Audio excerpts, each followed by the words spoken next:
Então, na aula de hoje a gente vai continuar falando sobre a ditadura civil-militar, só que hoje a gente vai falar sobre o governo Geisel, ok? Sobre o governo Geisel e depois a gente faz um vídeo aí para falar sobre o governo do Figueiredo, que foi o último governo da ditadura civil-militar, ok?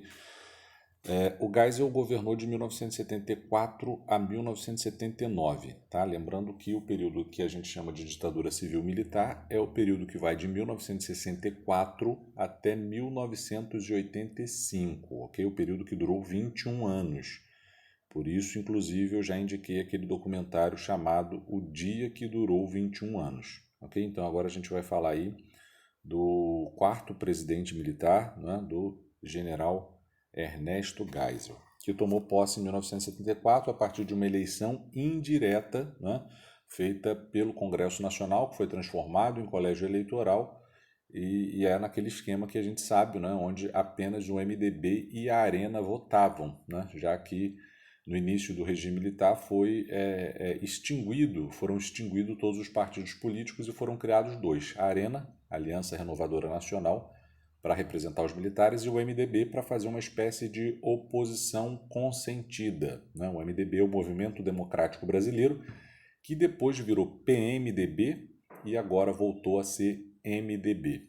Ok? Então vamos falar um pouco do governo Geisel, lembrando que o Geisel governa, né, o período posterior ao Médici. Né? O Emílio Garrastazu Médici foi o cara que governou de 1969 até 1974.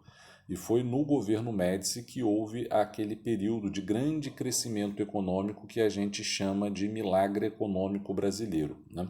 A gente já viu que durante esse milagre econômico brasileiro realmente a economia cresceu mais de 10% ao ano, então vamos voltar um pouquinho aí para falar do milagre, tá? Para falar um pouquinho antes do governo Geisel. Né? Vamos voltar lá um pouquinho no Médici para ver como é que foi esse milagre econômico brasileiro, porque a gente vai ver que vai ser no governo do Geisel que o milagre acaba deixando de ser milagre. Né?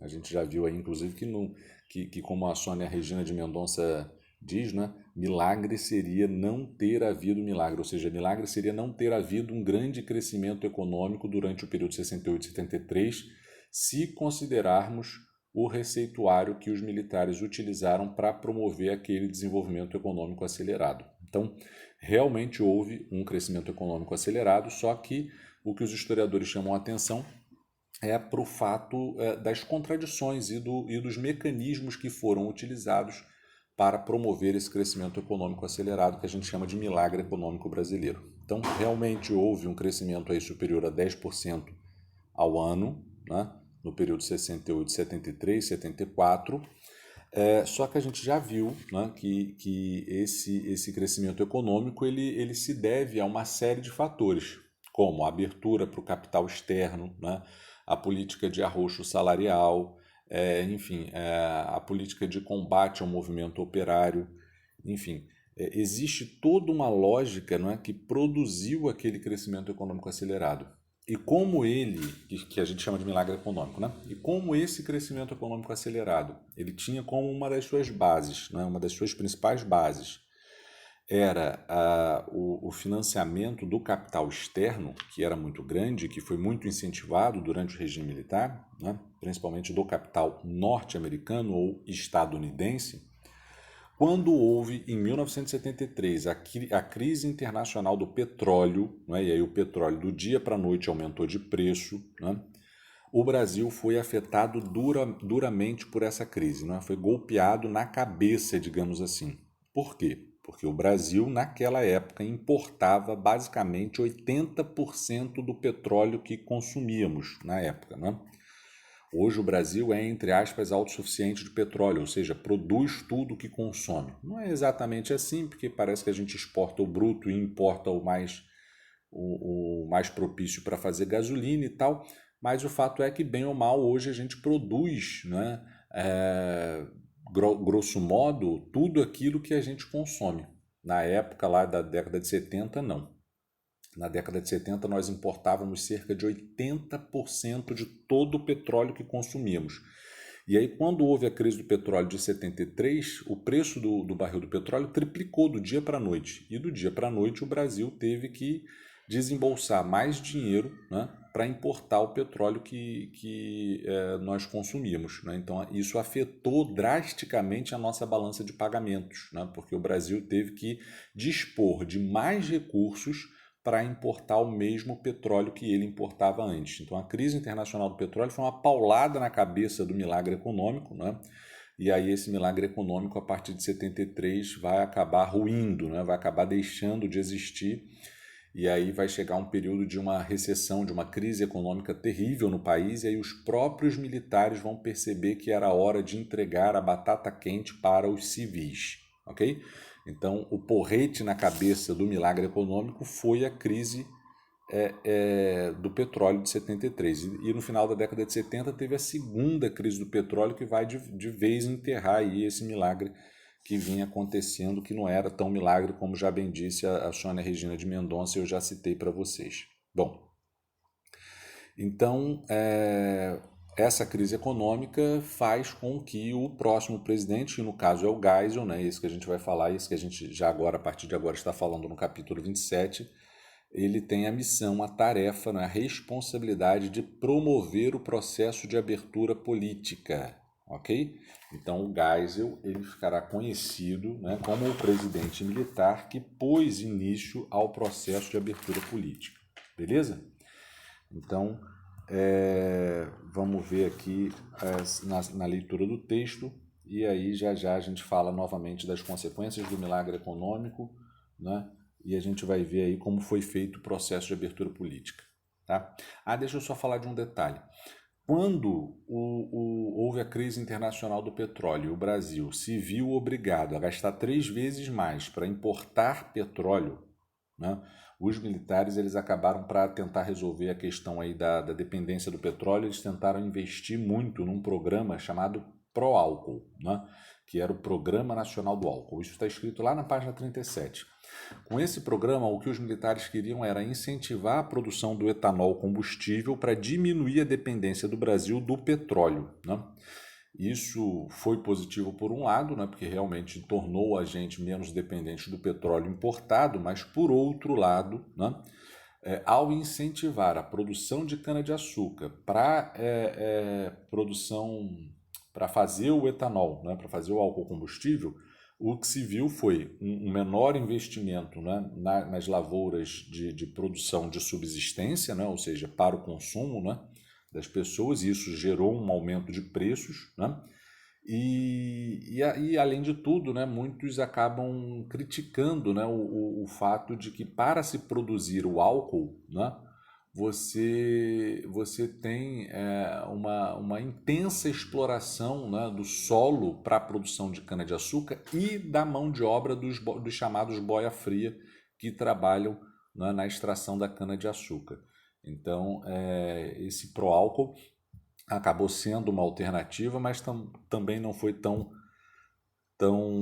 como é que eu posso dizer, não obteve tanto sucesso, né? Eu me lembro até de que quando eu era moleque, né, meu irmão tinha um Escort de álcool, um carro lá, acho que era da Ford, né? E ele sempre tinha dificuldade para ligar de manhã justamente porque era álcool, né? Justamente porque na década de 90, pós-ditadura, já o carro dele não era 0 km, já era usado, ele tinha, né, esse Escort aí que começou a ser produzido no Brasil funcionando a etanol justamente para diminuir essa dependência do petróleo. Claro que não era só o Escort, vários outros carros também na década de 90 eram movidos a etanol aqui no Brasil, justamente para evitar essa dependência econômica do petróleo que o Brasil passou a ter a partir da crise internacional do petróleo. Bom, vamos seguir a leitura do texto aí para a gente voltar a falar do milagre, porque eu gosto de seguir sempre o que está escrito na apostila para ver se não houve nenhum esquecimento aí por parte de alguma coisa. Bom, o general Ernesto Geisel, como vimos, seguindo aí na leitura da página 36, no capítulo anterior, não foi o sucessor indicado pelo general Médici, apesar de algumas manobras políticas realizadas pelos militares da linha dura para manter Médici no poder. A cúpula militar não aprovava essa medida. Para os militares, o governo era do exército e não um governo pessoal. Evitava-se com isso a ideia de uma ditadura personalista, como aconteceu no Chile com o general, né, o Pinochet, que governou entre 1973 e 1990, não é, no Chile. Inclusive, esses dias aí ocorreu um plebiscito lá no Chile, onde a população optou por refazer, né, ou seja, abandonar a Constituição da época da ditadura do Pinochet e fazer uma nova, né? Diferentemente do Médici, que delegava tarefas, Geisel foi um presidente muito atuante nas decisões políticas. De perfil centralizador, procurou saber de tudo o que acontecia durante o seu mandato. Para tanto, lia os relatórios feitos pelos ministros e os acompanhava de perto. Geisel repetiu a fórmula de Médici ao compor o quadro de funcionários de seu governo com os chamados tecnocratas. Além disso, o general buscou controlar os militares da linha dura para acabar com as suspeitas de corrupção que rondavam alguns oficiais. Então, essa ideia aí também que muitos têm de que durante a ditadura não houve corrupção, isso é algo que está muito mais no imaginário das pessoas, né, do que na realidade, do que amparado na realidade. Para Geisel, era necessário promover a abertura política do país de forma lenta, gradual e segura. Então, para o Geisel, era hora de fazer a abertura política, era hora de começar a planejar a entrega do poder aos civis, mas isso tinha que acontecer de forma lenta, gradual e segura, para evitar que a oposição, os comunistas, chegassem ao poder. E ainda existia essa paranoia. Para Geisel, era necessário promover a abertura política do país, como eu disse, de forma lenta, gradual e segura, que não está aí no texto. Nesse processo, que ficou conhecido como período da distensão, era preciso anular atos institucionais impostos à sociedade, principalmente o AI-5, que foi aquele ato institucional aprovado lá em 1968, depois que aquele deputado do MDB, o Márcio Moreira Alves, fez um pronunciamento que não agradou os militares. Então, esse ato institucional, aprovado em 68, ele não foi o último ato institucional, mas ele é o mais arbitrário. É o ato institucional que dá ao presidente da República o direito, por exemplo, de suspender o direito ao habeas corpus, em casos de crimes políticos. Então, assim, o Geisel acabou também ficando com a tarefa de revogar o AI-5, porque não dava para planejar a democratização do país com o AI-5, já que ele era o ato institucional mais arbitrário, mais violento. Então, essa postura de abertura política adotada pelo grupo da Sorbonne, integrado por Geisel, lembrando que o grupo da Sorbonne também era chamado de castelistas. Os castelistas eram aqueles adeptos do Humberto de Alencar Castelo Branco, o primeiro presidente militar. E pelos castelistas, ou grupo da Sorbonne, eles acreditavam que os militares deviam assumir o poder, mas por um breve período, logo entregando o poder aos civis. Já a linha dura, não. A linha dura acreditava que os militares deviam ficar mais tempo no poder até para acabar com a ameaça comunista. Ok? Então, essa postura de abertura política adotada pelo grupo da Sorbonne, integrado por Geisel, tinha como objetivo buscar novamente o apoio da população para que os militares continuassem no poder. No entanto, eles sabiam que, para isso, precisavam promover o crescimento da economia do país, como acontecera no período do milagre econômico, e isso era cada vez mais difícil. A tarefa não era fácil, visto que Geisel recebeu o governo com sérios problemas econômicos e, como eu disse, a origem desses problemas não estavam, inclusive, no Brasil, já que a crise foi internacional. Aí muitos podem dizer, mas então não foi culpa do governo. Aí é uma questão, porque foi a opção do governo brasileiro de promover um crescimento econômico acelerado baseado no capital externo. Então, foi a opção do governo brasileiro ter um crescimento econômico muito atrelado ao que estava acontecendo no mundo. Então, houve um espirro no mundo, o Brasil pegou uma pneumonia, uma espécie aí de paralelo para a gente entender como que a crise econômica do petróleo, a crise internacional do petróleo vai afetar o Brasil. E por que afetou tanto? Porque o Brasil, durante o regime militar, ou a ditadura civil-militar, fez uma opção de crescimento econômico acelerado fortemente fundamentada no capital internacional. E aí, havendo uma crise internacional, esse capital internacional, que era o grosso do investimento no Brasil, acaba sofrendo muito, além daquela questão da balança de pagamentos e da dificuldade do Brasil importar petróleo após 73, como eu já disse.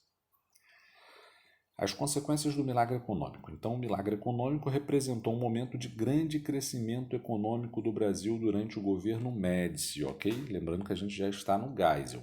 Esse desenvolvimento ocorreu porque o país privilegiou as empresas estrangeiras. Então, quem está dizendo aí não sou eu apenas, né? Eu até marcaria esse trecho aí da página 36.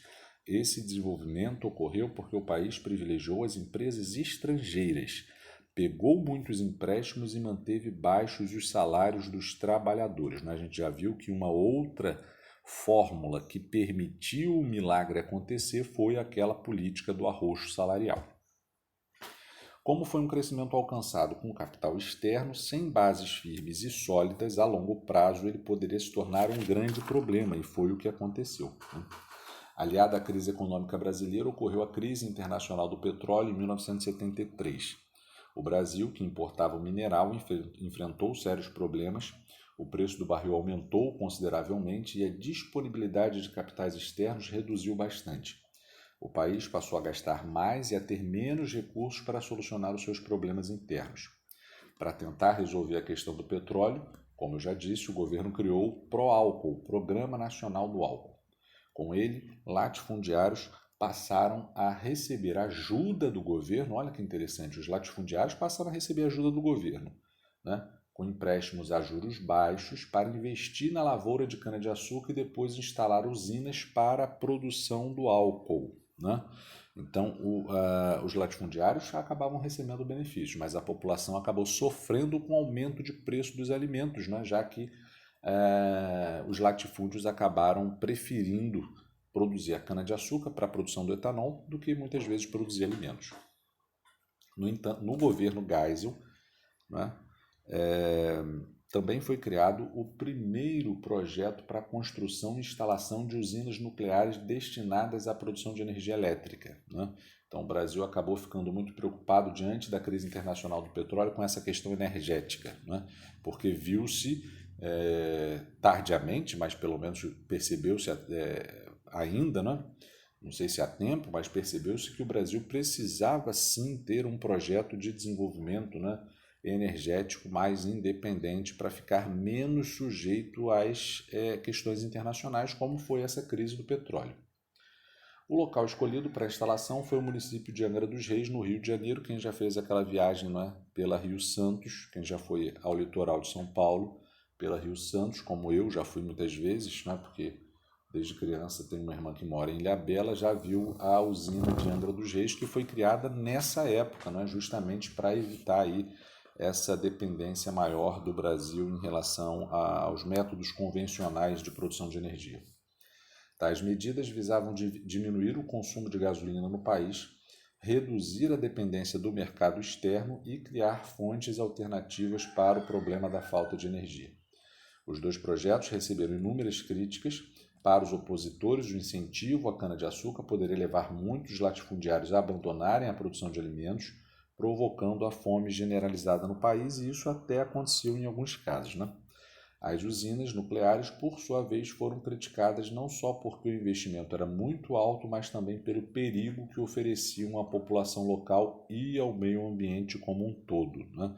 Eu não sei se vocês sabem, inclusive, a maior, pelo menos, assim, isso é o que eu ouvi, né? Também não tenho assim, a fonte efetiva, mas pelo que eu sei, a maior guarnição do Corpo de Bombeiro do Estado do Rio de Janeiro é em Angra dos Reis, justamente por conta da usina, não é, nuclear ali de Angra dos Reis, porque se acontecer um acidente, você tem que evacuar, não é, a região muito rapidamente e cuidar das pessoas, porque acidentes nucleares são sempre muito perigosos, né? Vejam o caso aí de Chernobyl. Em 1977, a situação econômica brasileira estava complicada, né? Com a dívida externa e a inflação elevadas, além do arroxo salarial, a possibilidade de uma recessão era enorme, ou seja, o Brasil deixaria de crescer. Esse tipo de situação, quando se manifesta, não é interessante para nenhuma sociedade, não é para nenhuma, eu acho que para nenhuma categoria da sociedade. Os empresários deixavam de lucrar e, consequentemente, demitiam seus empregados, afetando todos os setores sociais. Mas é claro que a gente também não pode ser ingênuo e a gente tem que estar sempre ligado que, mesmo nas crises, alguém se beneficia, né? e às vezes até por isso que elas se sustentam por muito tempo. O partido de oposição, o MDB, acabou se fortalecendo, né, com toda essa crise e parecia claro que conseguiria a maioria dos governadores e os deputados e senadores no Congresso nas eleições de 1978, né, porque ia ter eleição legislativa para a escolha de deputados e senadores em 78. Para evitar esse problema, o governo, em abril de 1977, enviou ao Congresso um projeto de reforma judicial que foi negado. Então, o governo, vendo que teria eleição em 78 para o legislativo e com medo de que a oposição ganhasse já de cara, o governo militar enviou para o Congresso um projeto de reforma judicial, mas o Congresso acabou peitando os militares e falou: não vamos passar isso aí não. Como resposta, utilizando o AI-5, né? Aí foi imposto o AI-5 lá em 68, né? E ele vigorou até 78, 79, o governo fechou o Congresso mais uma vez e alterou o jogo eleitoral, né? As medidas tomadas pelo governo ficaram conhecidas como pacote de abril e favoreceram a Arena, estabelecendo as medidas que eu vou dizer aí. Então, a história é simples. O Geisel tinha que fazer o processo de abertura política, né? O Geisel começou a governar em 74. 78 tinha eleição para deputados e senadores. Com medo de que a oposição ganhasse de lavada, o que os militares fizeram em 77 foi promover uma série de alterações na legislação eleitoral, né, para favorecer a Arena, Aliança Renovadora Nacional, ou seja, o partido dos militares. E aí algumas medidas foram estabelecidas, como a eleição indireta para governador, né, a escolha de 1/3 dos senadores, os chamados senadores biônicos, que eram escolhidos pelo presidente, e aí as reformas mais profundas na legislação tinham que ter 2/3 de votação, né? Se os senadores eram 1/3 deles escolhidos pessoalmente pelo presidente, era praticamente impossível a oposição ter 2/3 do Senado para fazer alguma alteração significativa na legislação. Foi estendido o mandato de presidente para 6 anos, né, além de ter sido modificada a configuração das bancadas no Congresso, dando mais espaço para os deputados do Norte e do Nordeste, que eram as regiões em que os militares tinham mais apoio. Então, essas medidas foram tomadas em 1977 no pacote de abril, em abril de 77. Esse pacote de abril tinha um claro objetivo de fazer o quê? Alterar a legislação para favorecer a Arena, os militares, ok? Em 1978, Geisel revogou o AI-5, né? Depois de ter feito o pacote de abril, depois de ter alterado a legislação eleitoral, Geisel foi lá e revogou o ato institucional mais arbitrário, mais violento, que era o AI-5. Essa conduta foi muito importante para a abertura política proposta pelo presidente.